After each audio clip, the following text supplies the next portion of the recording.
Hello guys, welcome to Gayatri steno coaching zone. हमारे channel पर आपको मिलेंगी हिंदी और इंग्लिश की डिफरेंट स्पीड की डिक्टेशंस। अगर आपको हमारा चैनल अच्छा लगे तो लाइक करें, कमेंट करें, वीडियो को शेयर करें और चैनल को सब्सक्राइब करना ना भूलें। Thank you. सो गाइस, आइए अब हम स्टार्ट करते हैं अपनी डिक्टेशन, जिसकी स्पीड होगी 80 वर्ड्स पर मिनट। 3, 2, 1 स्टार्ट।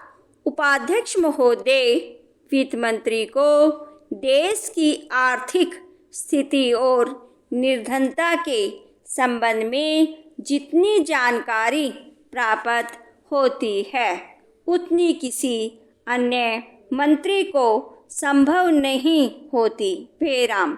बजट बनाते समय वैसे तो बजट में आय व्यय का ब्यौरा होता ही है, लेकिन मूल रूप में देश की आर्थिक नीतियों में किस प्रकार का परिवर्तन हो तथा किस मार्ग पर वह देश को चलाना चाहते हैं, सरकार का क्या लक्ष्य क्या है, इन सब नीतियों का बजट में विवरण होता है।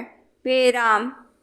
हमारे वित्त मंत्री चाहे जिस पद पर भी रहे हों, चाहे वे मुख्यमंत्री रहे हों या केंद्रीय सरकार में रहे हों, उन्होंने शानदार काम किया।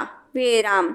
जिस समय उन्होंने बजट प्रस्तुत किया उस समय देश को और विशेष रूप से गरीबों को उनसे बहुत सी आशाएं थी।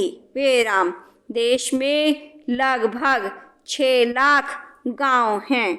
उनमें जो बेरोजगारी है, गरीबी है, उसके संबंध में देश की जनता को उनसे बड़ी आशाएं थीं और जनता देखना चाहती थी कि इस अवसर पर सरकारी नीतियों के द्वारा देश को वे क्या मार्गदर्शन देना चाहते हैं। बेराम। पहरा।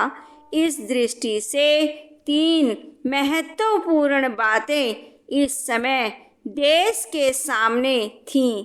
देश का आर्थिक विकास तेजी से हो, अधिक लोगों को काम मिल सके और मूल्यों में स्थिरता आए। बेराम।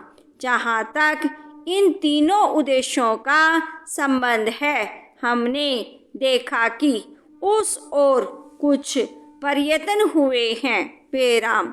विशेष रूप से गरीबी हटाओ के संबंध में इस देश में जो चर्चा चल रही है, इस बजट में कुछ सीमा तक उसका उल्लेख मिलता है, क्योंकि जितने भी प्रत्यक्ष कर लगे हैं वे ज़्यादातर धनी लोगों पर और विशेष रूप से शहर के लोगों पर लगाए गए हैं। बेराम। इस तरह से जो एक प्रकार की आर्थिक असमानता हमारे देश में चल रही है, उसको दूर करने का प्रयत्न अवश्य किया गया है। बेराम। पहरा। लगभग 5 दशक पूर्व जब हमारा देश स्वतंत्र हुआ था, उस समय देश में जितने सरकारी कर्मचारी थे वे ऐसा समझ बैठे थे कि अब तक देश में जिस तरह से अंग्रेजों का प्रशासन चल रहा था उस तरह से काम नहीं चलेगा, क्योंकि कांग्रेस के जो नए लोग आए थे, जो मंत्री बने थे, वे लोग धन के मामले में त्यागी आदमी हैं। धन से उनको मोह नहीं है। बेराम। लेकिन बाद में उन्होंने देखा कि हमारे मंत्री लोग भी उसी तरह से शानदार जीवन पसंद करने लग गए, जिस तरह से अंग्रेज करते थे। विराम।